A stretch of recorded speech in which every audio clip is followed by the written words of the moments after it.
Electric field में ही एक concept और है ना, लिखो electric field due to finite line charge having linear charge density lambda. देखो ध्यान से, कहने का मतलब क्या है कि हमारे पास एक लाइन चार्ज है और फाइनाइट है। फाइनाइट का मतलब ए से बी तक चार्ज जो है शीट पे नहीं है, लाइन पे है। तो हम मान लेंगे ये लाइन चार्ज है और एक पॉइंट पी है। पॉइंट पी यहां से आर डिस्टेंस पर है, तो यहां पे आपको इलेक्ट्रिक फील्ड निकालना है पॉइंट पी पे due to this charge lambda coulomb पर मीटर। और इस तरीके से है कि मान लेते हैं ये हमारे पास अल्फा एंगल है और ये बीटा एंगल, तो you have to find the electric field at point P.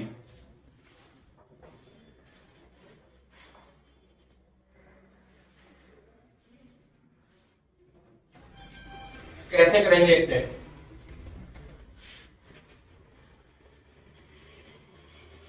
आप बताओ कैसे फाइंड करें, थोड़ा सा हिंट दो मेरे को। ये तो लाइन चार्ज है, अब हमें इलेक्ट्रिक फील्ड जो पता होती है पॉइंट चार्ज क्यू की वजह से पता होती है, के क्यू अपॉन आर स्क्वायर। अब ये तो लाइन चार्ज है, तो डेफिनेटली हमें इसमें क्या लगाना पड़ेगा, इंटीग्रेशन। तो बोर्ड पे देखो मैं कैसे करता हूं इसका, है ना। तो यहां से आप लिख लेना कि आप क्या एज्यूम करोगे, अब इस पॉइंट से ये परपेंडिकुलर डिस्टेंस आर है इस लाइन चार्ज से, तो आप एक्स डिस्टेंस पर dx विथ का एक एलिमेंट ले लेना और इसका जो चार्ज आएगा, ये वाला जो चार्ज होगा, इसका चार्ज होगा dq। तो dq की वैल्यू कितनी होगी बता सकते हो? यदि इसकी लीनियर चार्ज डेंसिटी लैम्डा है तो dq जो होगा, ये dq जो होगा, dq will be equal to lambda into dx। देखो यहां से लैम्डा कूलम पर मीटर चार्ज डेंसिटी होती है, तो इसका मतलब होता है कि 1 मीटर में लैम्डा कूलम चार्ज है। तो 2 मीटर में कितना होगा, 2 लैम्डा कूलम। 3 मीटर में कितना होगा, 3 लैम्डा कूलम। तो dx मीटर में कितना होगा, dx into lambda, lambda into dx। तो dq कितना लिखेंगे हम, लैम्डा dx लिखेंगे। तो dq तो हमें पता लग गया, छोटा सा चार्ज हमें यहां पे क्या पता लग गया, dq पता लग गया। dq की वजह से क्या मैं यहां पर इलेक्ट्रिक फील्ड लिख सकता हूं? हां लिख सकता हूं।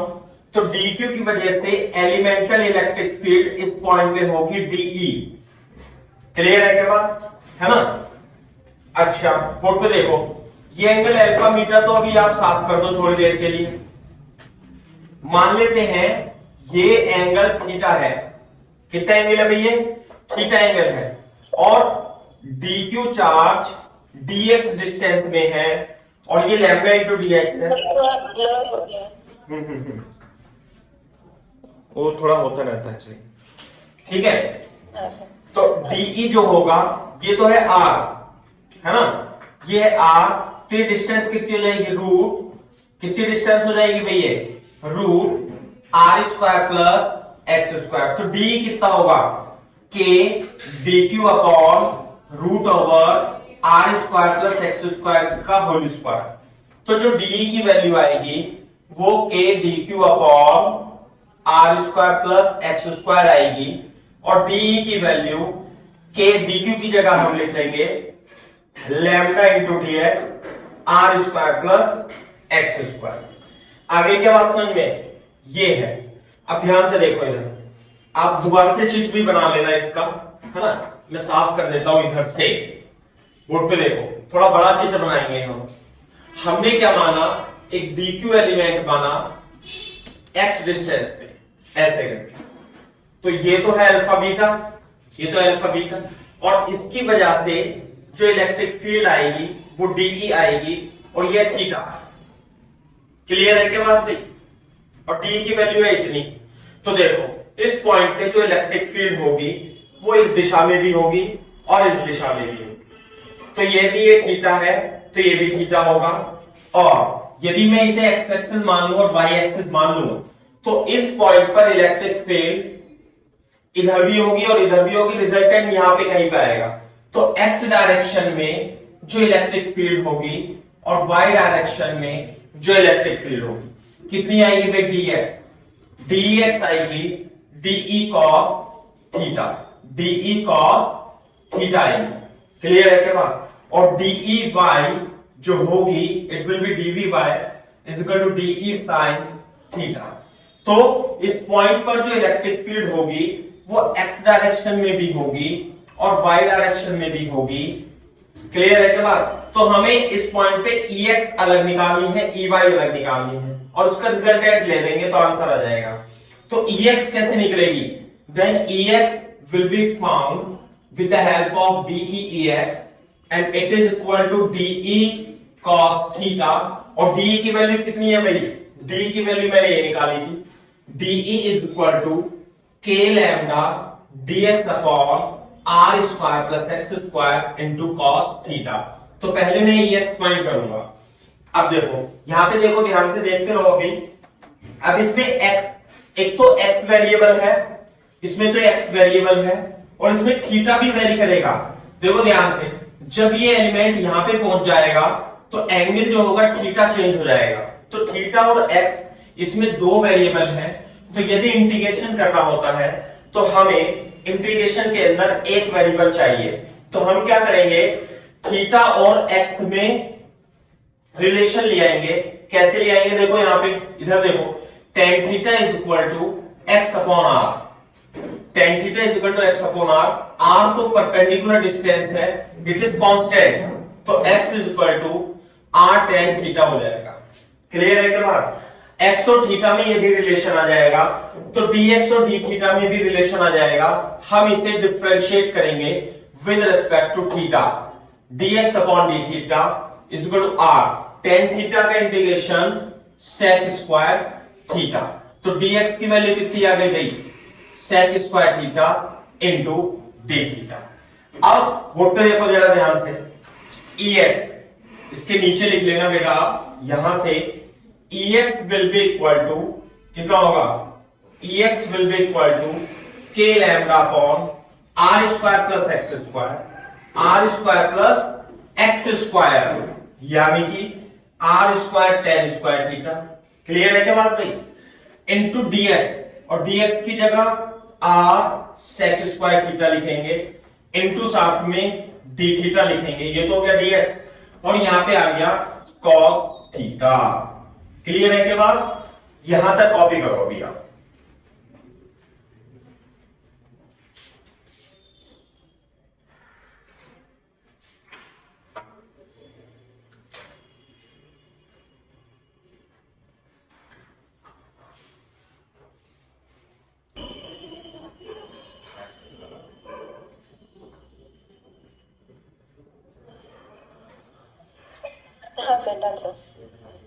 ठीक है बेटा? अच्छा, तो अब देखो इसे हम कैसे सॉल्व करेंगे, कर लेंगे। अब तो हम देखो जो कांस्टेंट है उसे बाहर ले आते हैं, के लैम्डा आर, ऊपर बचेगा सेक स्क्वायर थीटा और नीचे बचेगा 1 प्लस tan स्क्वायर थीटा, और ये हो जाएगा cos थीटा और d थीटा इधर आ जाएगा, और यहां पे आर स्क्वायर कॉमन लेके आर स्क्वायर यहां आ गया, तो दिस इज के लैम्डा अपॉन आर।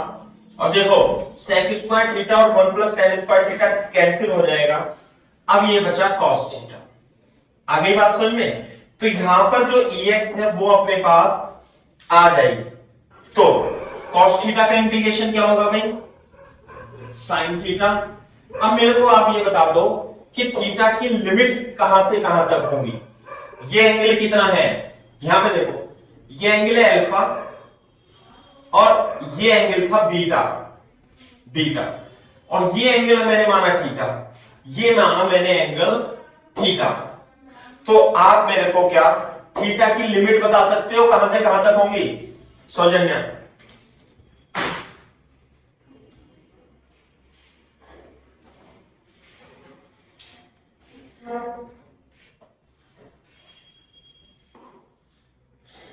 नहीं बता सकते?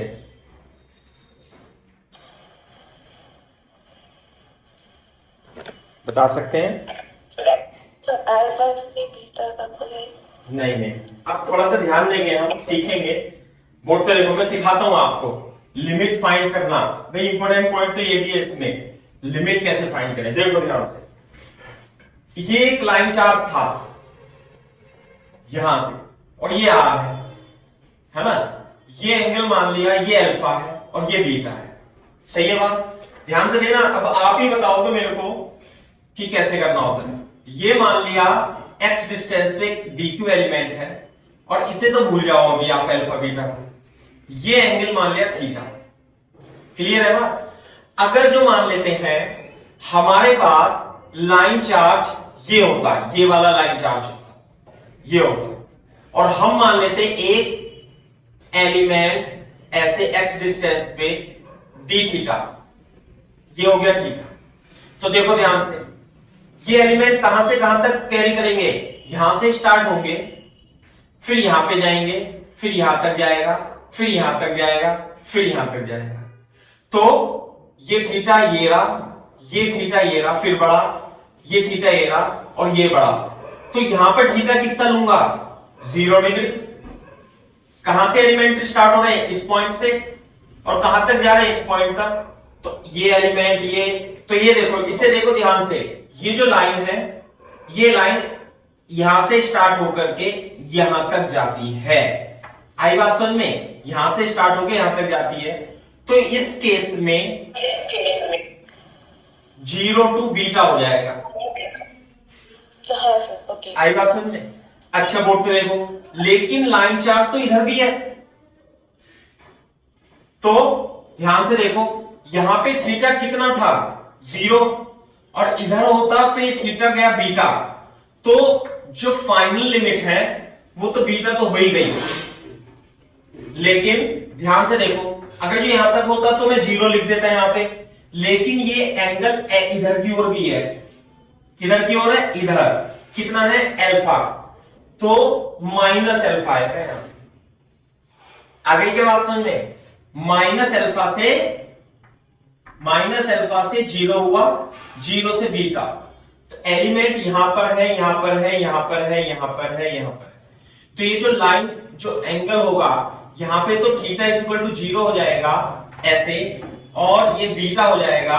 और यदि इधर भी एलिमेंट, तो ये माइनस अल्फा हो जाएगा। तो कहां से कहां तक रखेंगे बेटा लिमिट? माइनस अल्फा से बीटा तक रखेंगे। तो इस चीज का हमें आगे ध्यान रखना।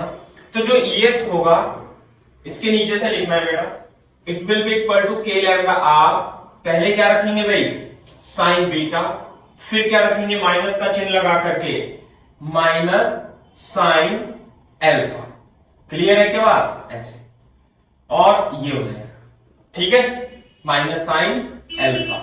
तो ये हो जाएगा k lambda upon r sign beta plus sine alpha will be the EX. This is the X component of the electric field only. अभी हमें Y component भी निकालना है। कॉपी करो, पहले ये करो फिर ये करो। लिमिट समझ में आया सौजन्य आपको? कैसे लिखी हमने माइनस अल्फा से बीटा? हाँ सर। कॉपी करो।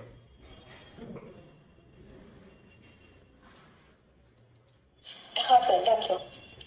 This is the EX। तो एक तो EX आ गया है ना, तो मैं EX लिख देता हूं यहां पे, आप बाद में लिख लेना। देखो EX जो होगा, it will be equal to k lambda upon r sine alpha plus sine beta. तो इसे अपने को याद रखना है EX को, है ना। अब हम करते हैं, ये जो EY है, EY will be calculated using integration of this. तो EY कैसे निकलेगा भाई? For EY it will be equal to DE sine theta and D कहां गया? D तो ये रहा, k lambda dx upon r square plus x square into sine theta. This is equal to k lambda upon r square plus x square. dx की जगह क्या लिख लूंगा भाई dx की जगह? dx की जगह are square sec square theta d theta, और साइन थीटा तो ऐसे डेज, और यहां पे आर स्क्वायर प्लस एक्स की जगह are square tan square theta. Clear है क्या बात? तो K lambda R upon are square बाहर आ जाएगा, ये बचेगा sec square theta tan square theta plus 1 into D theta into sine theta, ये कैंसिल हो जाएगा and it will be equal to के lambda upon R, it will be sine theta into D theta. इसके लिए भी जो limit होगी वो माइनस अल्फा से बीटा होगी, बोलो, and minus cos theta, sine theta का integration minus cos theta from minus alpha to beta, and it will be equal to के लैम्डा अपॉन आर। पहले क्या रखेंगे? बीटा माइनस कॉस बीटा, फिर minus लगा के कॉस माइनस अल्फा। मेरे ख्याल से समझ में आना चाहिए, याद रखना है cos minus theta cos theta ही होता है। तो यहां पे देखो, तो जो ई वाई आएगा k lambda upon r minus cos beta minus cos beta, अरे माइनस माइनस प्लस हो जाएगा, यहां पे माइनस माइनस प्लस हो जाएगा, और माइनस अल्फा तो रहेगा ऐसे, देखो minus into minus cos minus alpha ऐसे रहेगा, तो माइनस माइनस प्लस हो जाएगा और cos minus alpha cos alpha ही हो जाएगा। तो जो ई वाई की वैल्यू आएगी वो आएगी k y upon r cos alpha minus cos beta. Clear है क्या बात? Cos alpha minus cos beta. तो बोर्ड पे देखो ध्यान से, इधर मैं एक बार फाइनली लिख देता हूं आपसे। अब आपको देखो डेरिवेशन तो हमने करना ही है, लेकिन हमें इसका रिजल्ट भी याद रखना है। यदि ये लाइन चार्ज है और ये एंगल अल्फा बना रहा है और ये एंगल बीटा बना रहा है, तो आर डिस्टेंस पे जो इलेक्ट्रिक फील्ड होगी इस पॉइंट पी पे, इधर की ओर भी होगी और इधर की ओर भी होगी। तो रिजल्टेंट तो यहां पे कहीं पे आएगा ही सही इसका, है ना, रिजल्टेंट। तो जो EX होगी वो k lambda upon r sine alpha plus sine beta होगी, जबकि जो EY होगी it will be equal to कितना? के लैम्डा अपॉन आर तो हमें याद ही है, और ये हो जाएगी cos alpha minus cos beta. तो अब हमें केवल और केवल लाइन चार्ज की वजह से रिजल्ट याद रखने हैं एक्स डायरेक्शन में और वाई डायरेक्शन में इलेक्ट्रिक फील्ड के।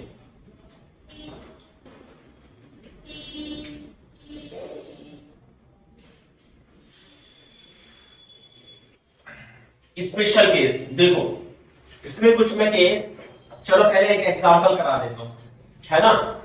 मान लेते हैं हमारे पास ये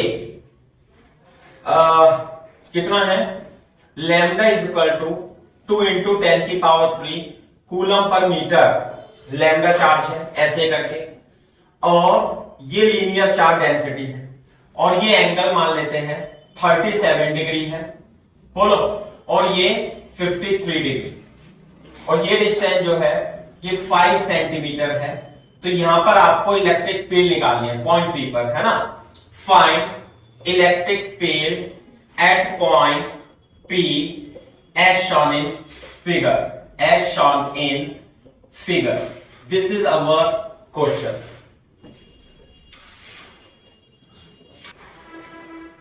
हाँ भाई,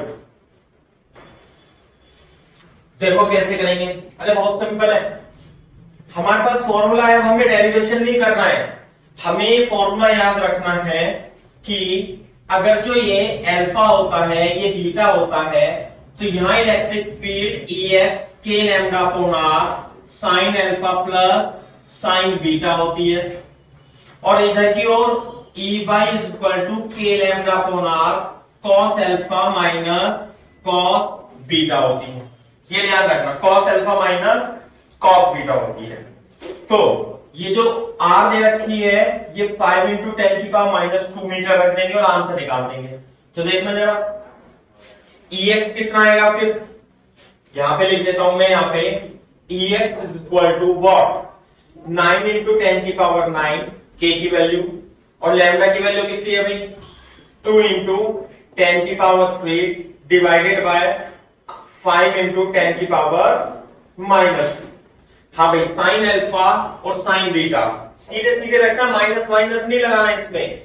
साइन 37 प्लस साइन 53, क्लियर है के बाद 9 दूनी 18/5 इंटू 10 की पावर कितनी हो जाएगी 14, साइन 37 और कॉस 53, साइन 53 की वैल्यू रख देंगे तो यह जाएगा 18/25 और 7 इंटू 10 की पावर 14 न्यूटन पर कूलम।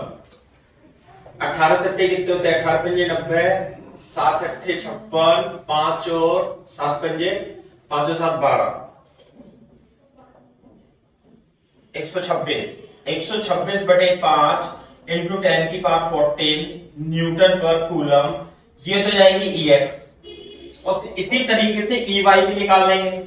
तो जो EY होगी उसे देखो ध्यान से, EY कैसे निकालेंगे भाई, यहां पे इसके नीचे से लिख लेना K लैम्डा अपॉन R, है ना, cos अल्फा की जगह 37 cos 53, क्लियर है के बाद K की वैल्यू, लैम्डा की वैल्यू और R की वैल्यू, और cos 37 4/5 माइनस 3/5, तो 9/25 10 9 दूनी 18/25 इंटू 10 की पावर कितनी हो जाएगी भाई, इलेक्ट्रिक फील्ड कितनी थी यहां पे, ये थी, तो ये हो जाएगी 10 की power 14 newton per coulomb is the electric field, y direction. हाँ सर, डन सर। हाँ बेटा, हो गया। तो ये है, इसमें कोई डाउट तो नहीं है सोचने आप? नहीं सर, ये क्लियर है। आसान है ना, फॉर्मूले बेस्ड है। अब ध्यान से देखो, मैं इसे साफ कर देता हूं। अभी तो आपको नेट इलेक्ट्रिक फील्ड निकालनी है, तो नेट इलेक्ट्रिक फील्ड कैसे निकलेगी बोर्ड पे देखो, ये 37 था, ये 53 है, तो एक तो इधर आ गया, ये आ गया 18/25 10 की पावर 14, और ये आ जाएगी 126/5 इंटू 10 की पावर 14।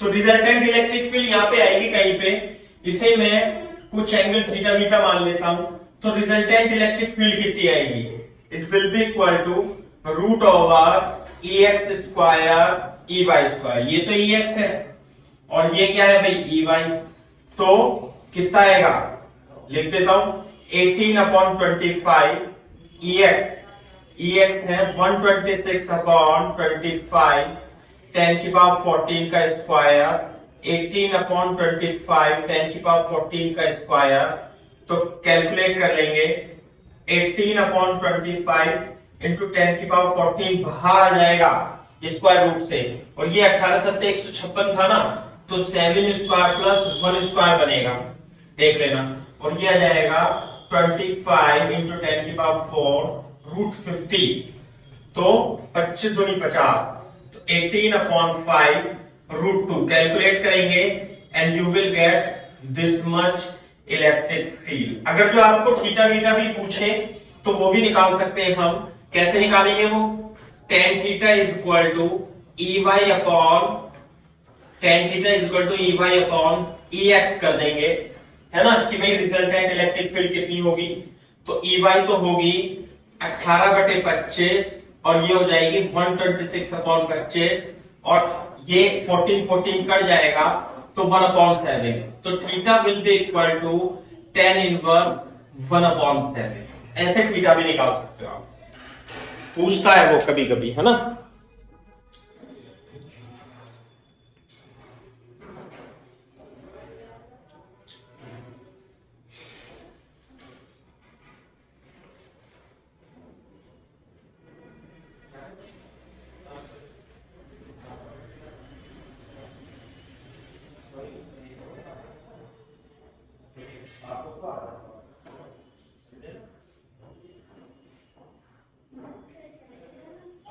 हाँ सर, that's all. हाँ भाई चलो मैं इसे साफ कर देता हूँ। तो एक छोटा सा एग्जाम्पल है, वो एंगल 30 60 ऐसे करके चेंज करके देता है, तो आप सॉल्व कर ही दोगे, है ना? हाँ sir.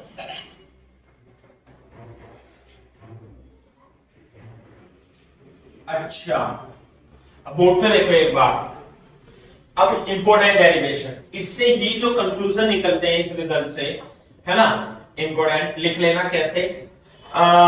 Electric field due to infinite line charge, और चार्ज डेंसिटी कितनी है? लैम्डा कूलम पर मीटर। इनफाइनाइट लाइन चार्ज का मतलब क्या है भाई? यहां से चार्ज है और ये इनफाइनाइट तक है, और इधर भी क्या है? इनफाइनाइट तक है। और लाइन चार्ज डेंसिटी कितनी है? लैम्डा कूलम पर मीटर, और r डिस्टेंस पे आपको इलेक्ट्रिक फील्ड निकालनी है। हाँ सर, that's all. ठीक है? हाँ भाई, तो जब देखो, अगर जो ये मान लिया 60 डिग्री होता और ये मान लिया 30 डिग्री ऐसे होता, तो लाइन चार्ज जो है यहां पे होता है, यहां पे होता है, यहां पे होता है, यहां पे होता है, यहां पे होता है। अब ये इनफाइनाइट तक है, इनफाइनाइट तक है, तो देखो जैसे मान लिया यहां तक होता तो एंगल कहां पे आता है? यहां पे। लेकिन अगर जो चार्ज यहां पे चला गया तो एंगल क्या हो जाएगा? और बढ़ जाएगा। अगर जो चार्ज आगे चला गया तो एंगल क्या है? और बढ़ जाएगा। अगर जो चार्ज और आगे गया तो एंगल और बढ़ जाएगा। लेकिन ये चार्ज तो इंफिनिटी तक है, तो ये जो एंगल है ये इंफिनिटी के लिए कितना हो जाएगा भी? बीटा की वैल्यू कितनी हो जाएगी? बीटा की वैल्यू 90 डिग्री। ये बढ़ता जाएगा, ये ऐसे करके, और ये आ गया, ये आ गया, ये आ गया, ये आ गया। तो बीटा की वैल्यू कितनी हो जाएगी? बीटा की वैल्यू इनफाइनाइट लाइन चार्ज के लिए हो जाएगी 90 डिग्री। और इसी तरीके से देखो, जब चार्ज यहां तक था तो एंगल तो ये था, फिर ये भी मान लिया चार्ज यहां तक है तो एंगल ये होगा, फिर चार्ज मान लिया यहां तक है तो एंगल, लेकिन चार्ज यहां तक है तो ये एंगल हमेशा बढ़ता जाएगा, बढ़ता जाएगा, बढ़ता जाएगा, और कितना हो जाएगा एंड में जाके? 90 डिग्री। तो अल्फा की वैल्यू भी क्या होगी? 90 डिग्री होगी। बात समझ में आती है नहीं? तो बोर्ड पे देखो, तो अब इधर देखो, अगर जो यहां पे देख लो एक बार, सॉल्यूशन में यहां लिख देता हूं कि अगर जो इनफाइनाइट लाइन चार्ज है, इनफाइनाइट, ये इधर इनफाइनाइट, ये इधर इनफाइनाइट, सही है? तो बोर्ड पे देखो, तो EX बताओ सबसे पहले मेरे को कितना आएगा? EX में अल्फा और बीटा 90 डिग्री रख देंगे तो ये आएगा K lambda upon R sine alpha यानी साइन 90 प्लस साइन 90 1, यानी कि EX जो होगा वो 2K लैम्डा अपॉन R होता है। क्लियर है क्या बात? अच्छा, बोर्ड पे देखो, अल्फा और बीटा यदि आप रखोगे तो बोर्ड पे देखो EY कितना होगा भाई इधर की ओर? तो ये हो जाएगा K lambda upon R cos 90 minus cos 90, दोनों 0 हो जाएंगे, 0 तो EY हो जाएगा 0। तो इसका मतलब EY तो इसमें होता ही नहीं है, यानी कि इधर की डायरेक्शन में इलेक्ट्रिक फील्ड नहीं होती इसमें। क्लियर है क्या बात भाई? बोर्ड पे देखना। तो इसका मतलब ये है कि यदि ये इनफाइनाइट तक और ये इनफाइनाइट तक, और आपको यहां पे पॉइंट P पर इलेक्ट्रिक फील्ड निकालनी है, तो इलेक्ट्रिक फील्ड केवल और केवल x डायरेक्शन में होगी, y डायरेक्शन में इलेक्ट्रिक फील्ड कुछ भी नहीं होगी। और इलेक्ट्रिक फील्ड की वैल्यू कितनी होगी? 2K लैम्डा अपॉन R होगी। इनफाइनाइट लाइन चार्ज, हाँ भाई, electric field into infinite line charge 2K lambda upon R होता है।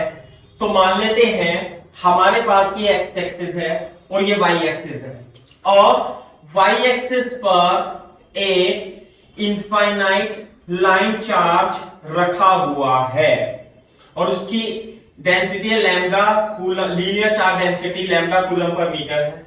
तो आपको ड्रॉ करना है, draw the variation of electric field on X axis versus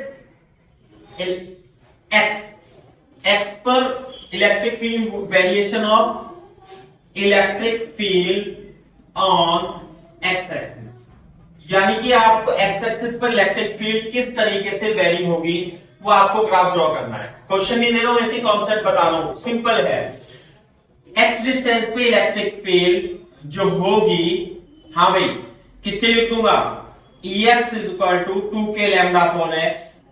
तो बोर्ड पे देखो, x इज इक्वल टू 0 पर जो इलेक्ट्रिक फील्ड होगी 1/0, और ये क्या हो जाएगी, इनफाइनाइट, ऐसे लिख लो बस, इनफाइनाइट। और x is equal to infinite पर इलेक्ट्रिक फील्ड 1/इनफाइनाइट यानी 0, सही है। और इलेक्ट्रिक फील्ड जो वेरिएशन कर रही है वो हाइपरबोलिकली डिक्रीज कर रही है। तो कैसे आएगा भाई, इलेक्ट्रिक फील्ड इधर तो पॉजिटिव एक्स डायरेक्शन में होगी और डिक्रीज करती जाएगी, और जबकि इधर की ओर नेगेटिव एक्स डायरेक्शन में होगी और मैग्नीट्यूड में वो भी डिक्रीज करती जाएगी। तो इलेक्ट्रिक फील्ड का वेरिएशन इस तरीके से होगा, electric field is directly proportional to 1/x। Graph आ सकता है कभी ड्रॉ करने के लिए, बेसिक मैथ है ये।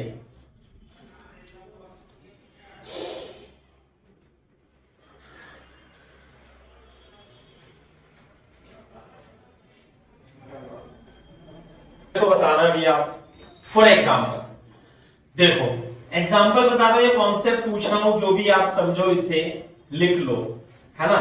मान लिया इसकी लैम्डा कूलम पर मीटर और इनफाइनाइट है, माइनस इंफिनिटी से। अब यहां पर R1 डिस्टेंस पर एक, चलो प्रोटॉन है मान लिया, चलो प्लस क्यू चार्ज है। कैसा चार्ज है, प्लस क्यू चार्ज है, आई बात समझे। And it is release from rest charge Q, है ना, at point A is released from rest. Find its speed when it reaches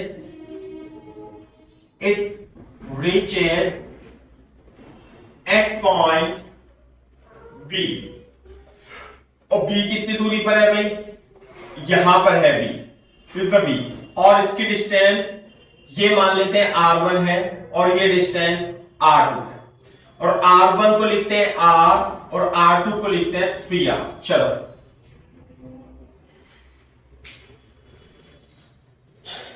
सब मैकेनिक्स है, सॉल्यूशन लेंगे। अरे चीज दोबारा बनाएंगे कभी, आप बना दो उसमें ही, है ना। ये बोर्ड पे देखो, इधर जब आप यहां पर किसी चार्ज Q को छोड़ोगे तो बताओ कैसी मोशन होगी इसकी। इलेक्ट्रिक फील्ड इधर की ओर है, एक्स एक्सिस पे इलेक्ट्रिक फील्ड, है ना। तो ये क्या करेगा बताओ, ये स्ट्रेट लाइन में मूव करेगा। यहां पे तो R था मान लिया इनिशियली, और जब इस पे फोर्स लगेगा तो फोर्स लग के इधर चलेगा और इसकी स्पीड बढ़ जाएगी, A से B तक पहुंचेगा। तो इसकी जो V है वो निकालनी है चार्ज Q की। तो बोर्ड पे देखो, जब ये मान लेते हैं किसी समय इस लाइन चार्ज से x डिस्टेंस पे पहुंचा, तो इस पे फोर्स कितना लगेगा भाई, इस पे फोर्स लगेगा F। तो जो फोर्स होगा वो होगा Q इंटू E, और इलेक्ट्रिक फील्ड x डिस्टेंस पर, यहां पर इलेक्ट्रिक फील्ड कितनी होगी भाई, 2k लैम्डा अपॉन x। तो फोर्स कितना लगेगा, 2k लैम्डा अपॉन x, ये फोर्स हो गया। तो फोर्स की वजह से एक्सेलरेशन आएगा, आई बात समझ में, है ना। फोर्स की वजह से क्या आएगा, एक्सेलरेशन आएगा, और एक्सेलरेशन को m into a, 2k lambda q upon x लिख देंगे। क्लियर है क्या बात। अब बोर्ड पे देखो, अब ये जो एक्सेलरेशन है, बोर्ड पे देखना, 2k lambda q upon mx, this acceleration is variable. ध्यान रखना भाई मैकेनिक्स में, अगर जो acceleration as a function of x दिया हो तो एक्सेलेरेशन को dv अपॉन dt नहीं लिखते बल्कि v dv अपॉन dx लिखते हैं। दूसरी बात acceleration as a function of x यानी वेरिएबल है, कांस्टेंट नहीं है, तो इक्वेशन ऑफ मोशन तो बिल्कुल भी मत लगा देना आप। समझ में, ध्यान रखना, इक्वेशन ऑफ मोशन तभी अप्लाई करते हैं जब कांस्टेंट एक्सेलरेशन होता है। तो एक्सेलरेशन को हम लिख लेंगे v dv upon dx 2k lambda q upon m into x। इसे लिख लेंगे हम v dv upon 2k lambda m dx अपॉन x। अब कर देंगे इसका इंटीग्रेशन, इंटीग्रेट करेंगे v dv 2k लैम्डा, ये तो बाहर आ जाएगा, dx अपॉन x। मेरे ख्याल से समझ में आ रहा होगा। और अब मेरे को आप इसकी लिमिट बता दो। यहां पर x कहां से होगा, x स्टार्ट होगा r से, और x कहां तक जाएगा, x जाएगा x is equal to 3r तक। क्लियर है क्या बात नहीं? यहां पर स्पीड होगी इसकी v1 होगी 0, और जो फाइनल वेलोसिटी आएगी इसकी यहां पर वो हो जाएगी v2 इक्वल टू b। यही हमें फाइंड करनी है। तो x बराबर r पर वेलोसिटी है 0 और x is equal to 3r पर वेलोसिटी हो गई v। तो इंटीग्रेशन करेंगे इसका v square by 2 from 0 to v 2k lambda q upon m। हाँ भाई, कोई मेरे को बता सकता है dx अपॉन x का इंटीग्रेशन क्या लिखूं? सौजन्या,